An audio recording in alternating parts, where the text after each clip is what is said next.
I mean, one of the things that I mention in the book is when you're building your brand, your business brand or your professional brand, Right.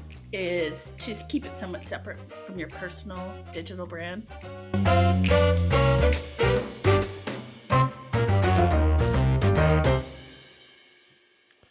Welcome to another episode of Optometry Profits Revealed. I'm your host, Peter Precht. Thank you so much for joining us. Today, we are blessed to have a conversation with Trudi Charest. She is a sales coach, marketer, she's a best-selling author. She's on the board of the Optical Women's Association, keynote speaker, LinkedIn and social media absolute guru. And without any further ado, Thank you. That was an amazing introduction. Happy to be here. Oh, thank you so much. There's so many things that we could talk about, and we are going to touch back on your book, as you pointed, that's coming up on 2 years old. Kind of surprising. But I want to lead off with some of the things that are happening right now. It's huge that people begin planning for this. So I'm going to talk a little bit about Eyewear Artwalk, but I'm going to let you lead in with what Eyewear Artwalk is, where, and all that good stuff. And I'll help you. Oh, thanks, Peter. First off, thanks for having me here. Always excited, to chat optics, optical Right. events, speaking. Right. And in this industry, I've been in this industry forever, grew up in the industry. My dad was an optician, and, I've worked in several sectors of the industry, and I'm always excited to continue, paying it forward and to chatting to people about successes that I've experienced and just the opportunities in eye care. It's amazing. The Ira Rourke is one of them. I'm pretty excited. I'm, going to be one of their keynote speakers, and I love the concept of something truly different in this industry. When I started talking to the founders, Stephen Fournier, who's an Ira designer, Charlene Nichols, who, if you don't know Charlene, she's just a business, internet, omniverse, optiverse, e-commerce guru. I don't know anything she hasn't really done. And, Trevor Williams, who comes from outside of the industry, but brings so much expertise in immersive events. And that probably leads into what Eyewear Artwalk is. And it is truly a different kind of event from a traditional trade show or education event. And when they started to tell me about it, I realized it is going to be something different. It's called Eyewear Artwalk. So it has to do with eyewear, it has to do with fashion, but there's something different. And when they started to talk about the 7 cities they're going to and bringing in localness, bringing in artists, bringing in vendors, musicians, and making this an immersive experience, building, out from there to different immersive, what they call little pods, and the Oasis, which is dry eye, and the Myopia, and the Edge, which is sports vision, and then bringing together not just ECPs, but it's the industry and it's vendors and eye care professionals, but the public. And now teaching the public what we do and how to be a part of it better. And then, of course, there's the education, which is where I come in, and they're really forging out of the normal education, and they're looking at education that is different and leading edge, and really taking a look at the challenges that are facing the industry and what the industry needs. And it's huge. It's an event. It's several places, but it's focused on local. And I think that to me, that's really the crux of what has been certainly a part of what Charlene has done for almost her entire optical career has been focused on the success of independence. The independent optical network is about that type of growth, and that the success that that's a you know people that join those types of groups, people that are a part of Optical Near Me, are thinking about their impression now, but they're also thinking about who's looking at them and what's forward from there, and what are they going to be about, which kind of leads me into a brand. People think they know what a brand is, but what is a brand? How do you build a digital brand?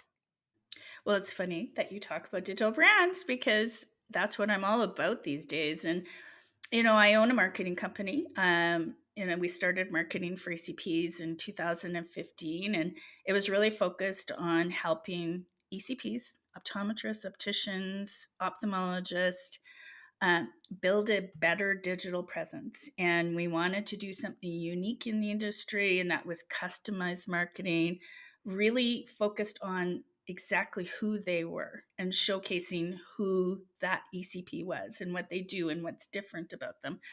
And so it started there building digital branding for ECPs, but it led into me having to also build my digital brand. I was the head of business development for my company.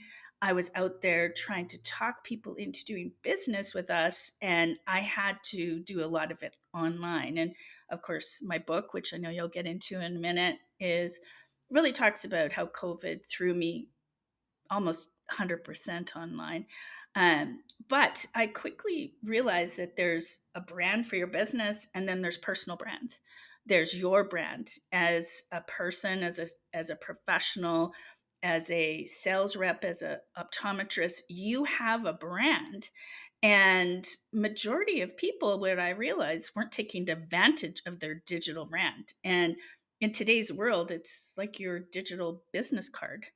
And so the brand itself is so important when it comes to, telling the story of your business, but now it's also important to tell the story of you and what you do. And it's we were talking about that before we started recording, that personal story of you has so many interesting nuances that connect to different aspects of what's going on, not just in optical, but in patient care.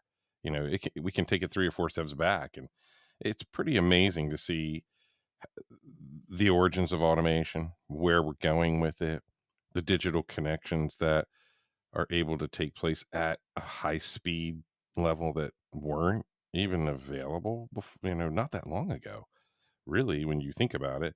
But see, you start. I think it's neat how this is obviously highly, if highly geared towards a rep mentality. The book part, but what you're talking about from a digital brand standpoint is a different situation, because now we're talking about ODs. Now we're talking about opticians themselves, and and that, to me, that is a huge thing to dive into, because it isn't taken universally. This, I don't think, people don't think of things the same way as they used to in 18, 19, absolutely 20. But my word, here we are going into 24, and there's a lot of things that are very thought of very differently than they used to be. um I wanted to just hit on a few things that I had come across in your book that I thought were really, really awesome. And, you know, it's, it is different thinking for someone who is used to that face to face, showing up at a practice, walking in, and you tell of engagements with those that weren't fun. But you also have reflected to how it can change how you prepare, but also how going virtual is way more accepted almost overnight.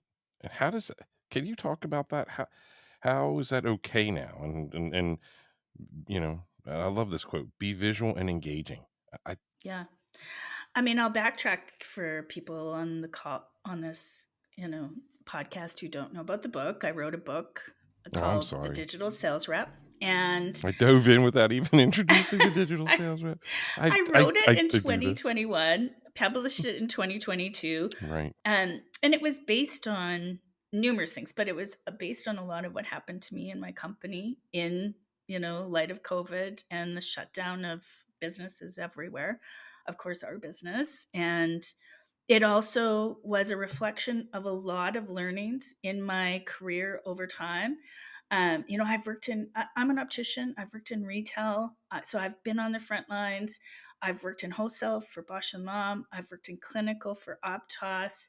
I started my own training and consulting company, worked for, a leading optometry buying group. I was the VP of training and ended up also becoming the VP of marketing, which is where I got into marketing.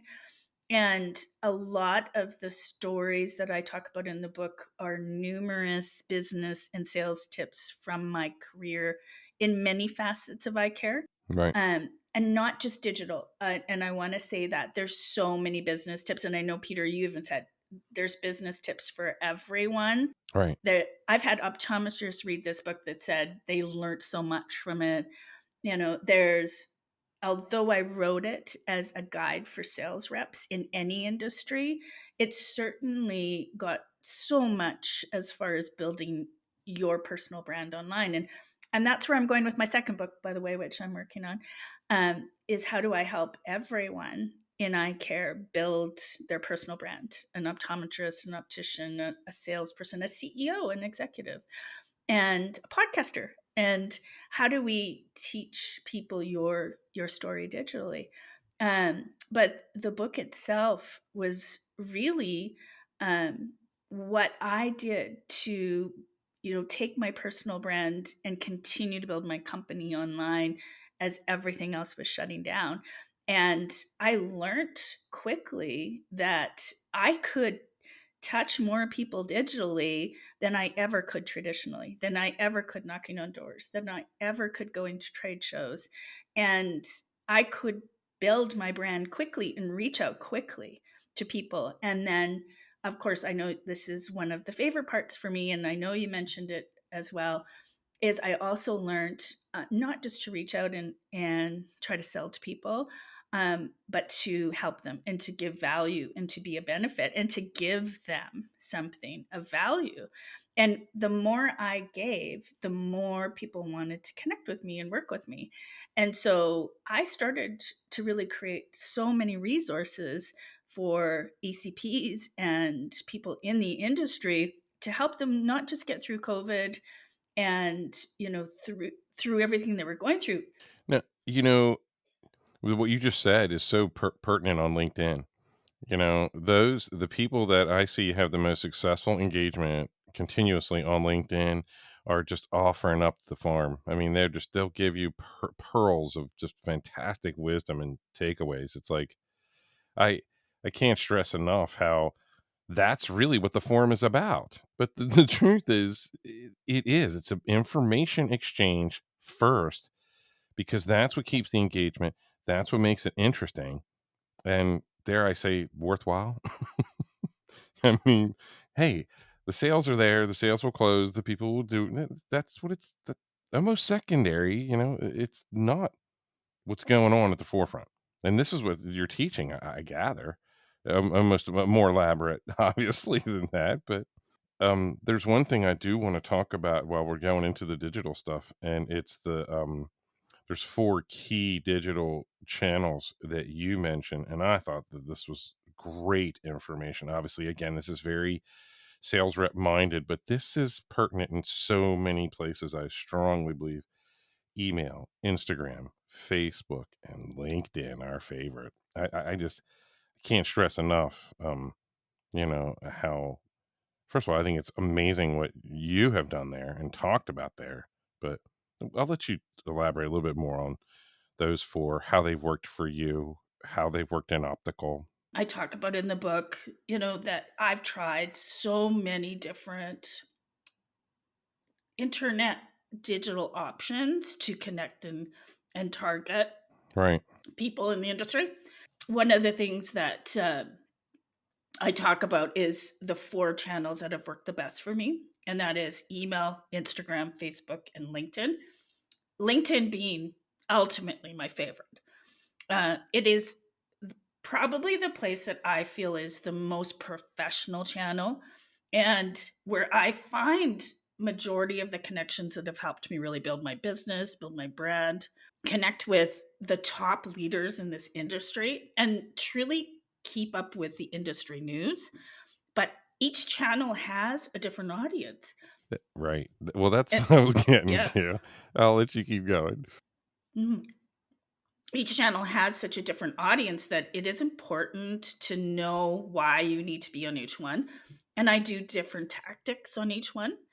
And so, for email, I'm again reaching out warmly. Like, I always don't like to do a cold email. I like to do a warm email. So I'm emailing somebody that I have some type of connection or in with. Maybe we belong to the same buying group. We're a vendor of that, or Hmm. maybe I've met you somewhere before and I have a warm opening, and then I want to give you something. Yeah. So I'm emailing you and I'm like, this is who I am. And, I'd love to connect again. And here's a resource we just created. There's nothing in there about selling. Right. I think that's the difference. That makes all the sense in the world. There's no question that at icclearly.com, we come across, okay, remote engagement with an optician. Well, how does that work? So we absolutely give away the experience. So, time ultimately is money in that regard, you know?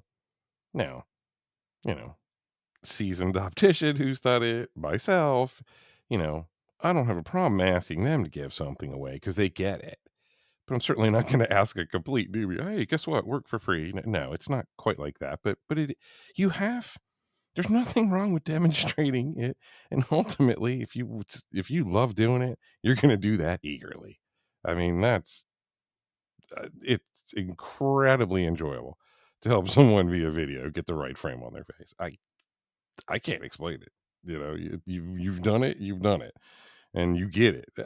Anyway, back to your point. Yeah.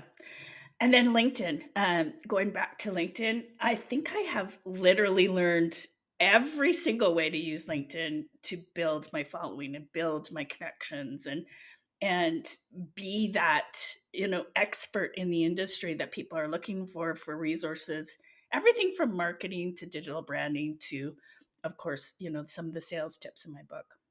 Right. Which are huge, you know. There's got it can't go too much further down this road without mentioning good old Gary V. Um, you mentioned Gary V's famous quote: "Give value, give value, give value. Ask for the sale." Yeah, I mean, I know it's so much about what you've done, but I want to talk briefly about that, and then I also want to circle back around to the the the theory as little as 2 years ago to not keep keep your personal stuff away from this. The top reps, that's how they function and what they do, versus maybe some change thinking there today. But go ahead and elaborate on Gary. I mean, one of the things that I mention in the book is when you're building your brand, your business brand or your professional brand, Right. is to keep it somewhat separate from your personal digital brand. A lot of people have a Facebook page. A lot of people have an Instagram account. I mean, LinkedIn is definitely a professional brand or portal, Absolutely. anyways. But Yeah. um, when you're using something like Facebook, is to think about whether you want that to be public facing or you want to keep that private and create a business profile. Same with Instagram. And what we see is a lot of, let's just take a couple sales reps, for example. They have their personal Instagram and then they have their business one, and they don't mix. I also showcase when I'm doing training, I do a lot of speaking Right. in the industry based on the concepts of my book. Just was at Match Eyewear's national sales meeting last week, teaching 50 sales reps the concepts of my book. And I showcase sales reps that are crushing it digitally and socially in the industry. And there's a few that do the combination of social, um, showcasing personal and business really well. Um, and it's an art to, showcase yourself in your day-to-day life, and then showcase your business life together. And very few do that really well, but there's a few. um, I had talked in the book, keep them separate. It's easier to keep two separate profiles, but I'm seeing a change in the industry and a change in the digital, where people want to see some of your personality and what you showcase. Yeah, let your guard down to a degree. And I'm happy to see some of that being rethought because it helps me change some of my focus. There's there's this resistance to the me, but that's not what branding is about. It's about the story. And your story is meaningful, especially if you're willing to dive into deep parts of it that explain some of the struggles that have ultimately made you who you are. That's okay. I mean, people can relate because not everything has been perfect for everybody. I get people who ask me, because they think building a personal brand and a digital online brand for your profession sounds time consuming or sounds difficult if you're not good at social media. And I always tell them, I'm not a millennial. I'm not from the younger generation. I wasn't a really social person until I got into marketing, and I taught myself it's not that hard. And I'm from the generation that didn't grow up on social media. So I do want to say it's easier than you think. It doesn't take as long as you think. You don't have to post every day to build a personal digital brand online. And you don't have to be on all four channels that I talk about. In fact, my biggest, probably tip in the whole book is pick one, get good at one. And if you feel like branching out to more, great, but just get good at one and really build a following and a brand on one. I think that's really wonderful advice because, you know, and stay there, get comfortable, figure it out, learn it, learn the nuances, learn the things that are behind the scene, and then as you become more comfortable with it, it actually shows. And and again, we're back to showing and being who you are and exposing that, and that's a good thing. I don't think it's a bad thing at all as far as what's coming and going. I've been working just recently with a few optometrists and showing them why they need a personal brand online. And I'll give you a really important tip. And it wasn't ever in my book because, I hadn't really saw this yet. And what happens when a patient is looking for their optometrist? About 60% of patients search the practice name. About 40% of patients search their name, their actual name, Dr. So and so optometrist. And what happens, and you can try this, That's almost is half. what happens is their practice shows up first and their LinkedIn shows up second. Mm. So then I went on to 100 of the optometrists who are connected with me on LinkedIn. I went on to 100 profiles. And out of 100 profiles, only two were optimized, meaning that they were active, that they had, profile pictures, a banner, that that they were connected to their practice, that they had anything going on their LinkedIn profile. 98 were almost blank. And And so I went to a couple of my optometrist friends and I showed them and I offered to do their LinkedIn profile to showcase the difference in the before and afters. And I've been showing that on my LinkedIn posts, the before and afters of optimizing your profile. And you can even book an eye exam link in your LinkedIn profile. And so it can easily equal, booked eye exams. And if a patient lands on a profile that is empty, then that's going to be an impression of your practice. And so again, it's your digital brand that you are not taking advantage of. It's true, and these are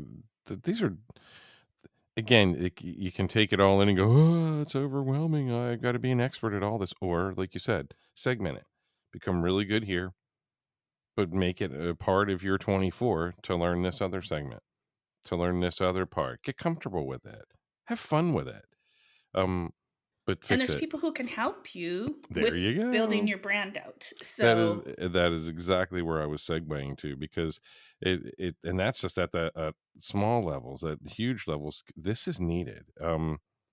And this is exactly what you do. I wanted to talk about this real quick. You mentioned that 90% of CEOs believe, that digital sales will have an impact of their business, but few of them have a plan or an answer to that. That that's 2 years old. Has that number come down any? not much. I And in mean, fact, the story that I just told you about optometrists not having a great profile, I did the same thing. I did the same exercise with CEOs and vice presidents of businesses in this industry. And I went on to 100 profiles, and it wasn't much better. I found 6 that were actually fully optimized, 6 out of 100. And so it's more than just, I mean, and then a CEO of a large company, uh, eye care company, that doesn't have a full profile optimized is actually not taking advantage of free advertising of their business, and they're not being a very good brand ambassador of and their and in a business. lot of ways, you just mentioned sales too. Yeah, and sales. Appointments or They're sales, losing sales right? because they're not telling their story. And that's just one simple way. And I'm talking a couple hours of work from somebody who knows what they're doing Okay, to build a beautiful profile. right. Yeah, it's even practically impossible to even put a price tag on something like that, and to connect that to me, to connect it to branding. People don't understand that they understand that their purchasing is creating some type of algorithm, which they could call oh, I've been branded in that way. Well, that's a different kind of branding. That's a you know that's not what we're talking about. What we're talking about is that every time that you are on camera, you're creating elements of who you are as a human being, what you believe in, things you stand for. And personally, I think that's exciting. So, I think, peel the layers back, be you, be normal, be regular, be not, Be visible. be visible Be and visible. engaging. It's funny because I've been building my talks that I'm going to do at Eyewear Artwalk, and the one thing I keep thinking is, what what do opticians want to showcase more than anything? It's great eyewear, and most of them wear fabulous eyewear. I'm like, that's your brand. And we should be putting that everywhere. You in great eyewear, you in multiple pairs of eyewear, you in this color this week. That's what you should be posting and showing. You should be teaching people about great eyewear. I completely agree. And I think as we move forward, we'll see more and more of that, and more people embrace it, because it is a norm for, for really any mindset. I hate to draw an age in the sand, but below 40, they think this way.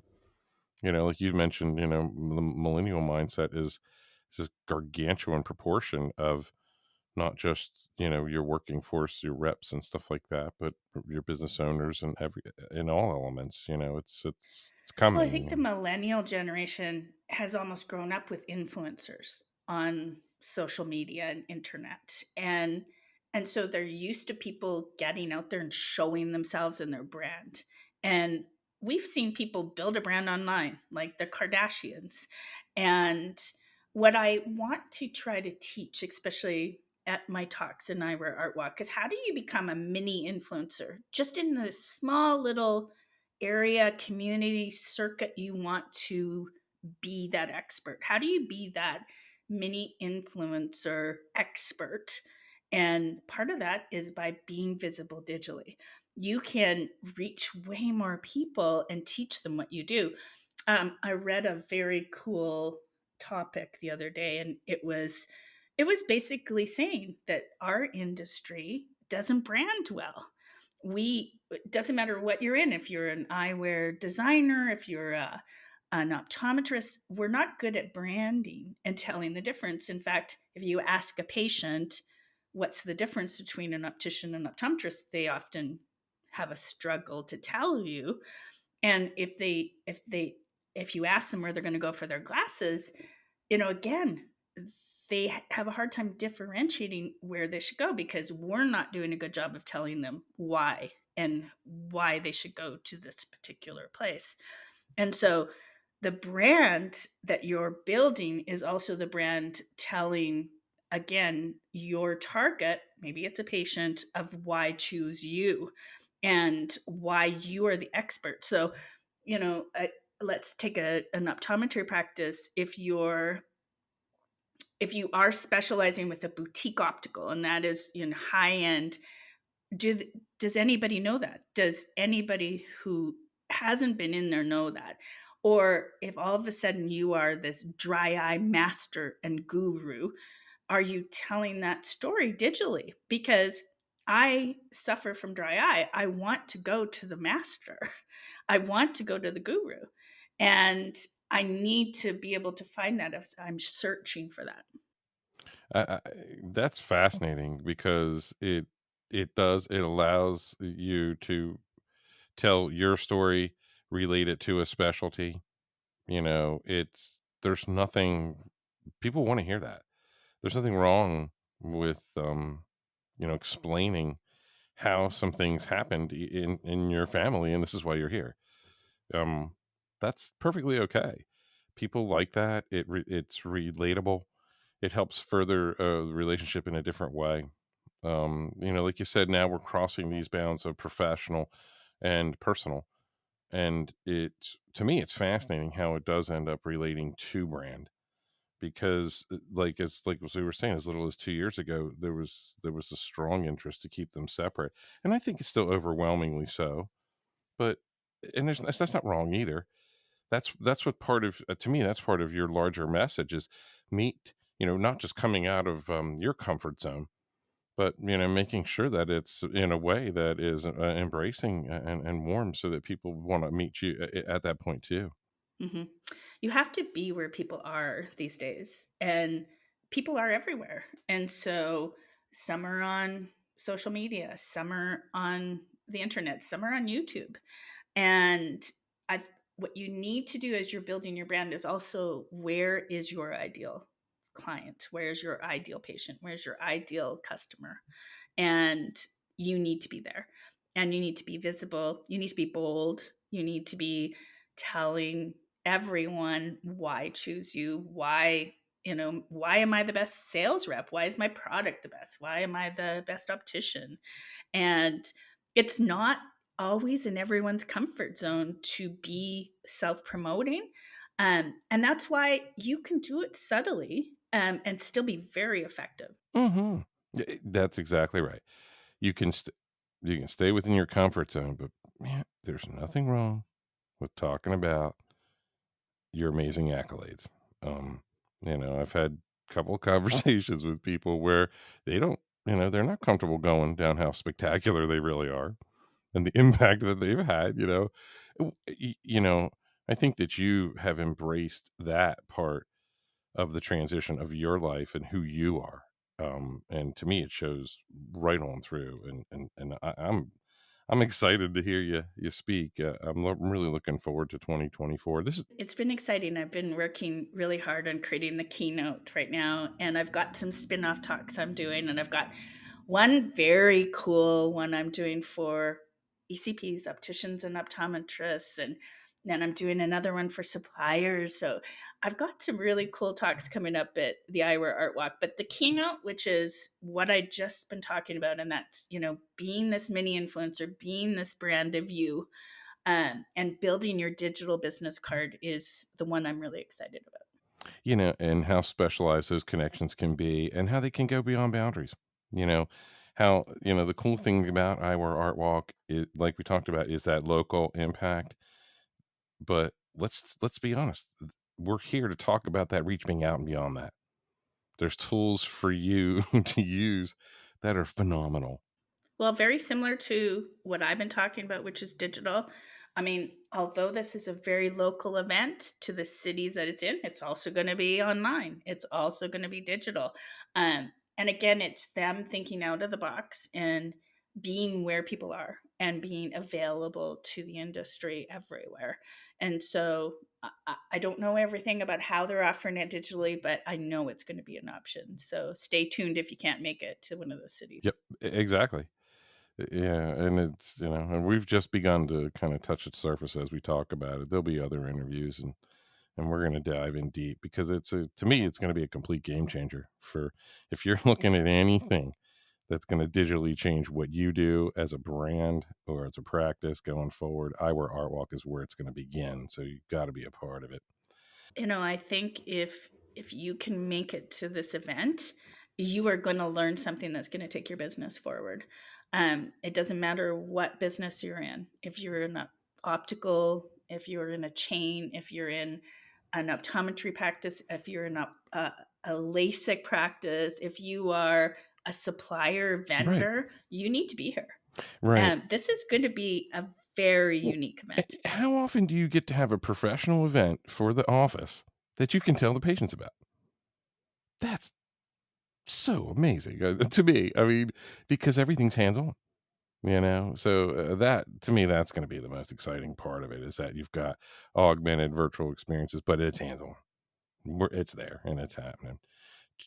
Yeah, Charlene was just telling me, new and exciting areas. They're doing something for the gaming industry, which is huge these days, and of course, visual.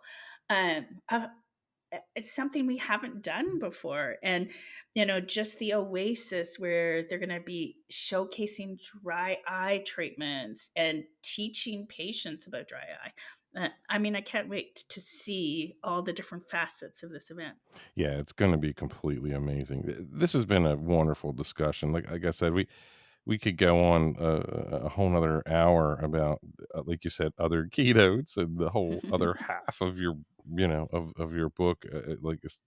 Like we said, we really only hit on the key things that I want to translate to people that are listening to what we're talking about, because we do try to make it as grounded as possible. Take this advice, put it to use, watch the profits take place. It happens. It's not by chance. It's what you do. So thank you so much for your time.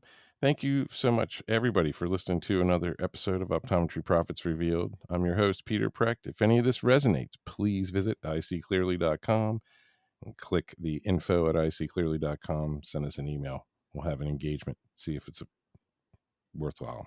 Take good care, Thanks, everybody. Peter. Thanks.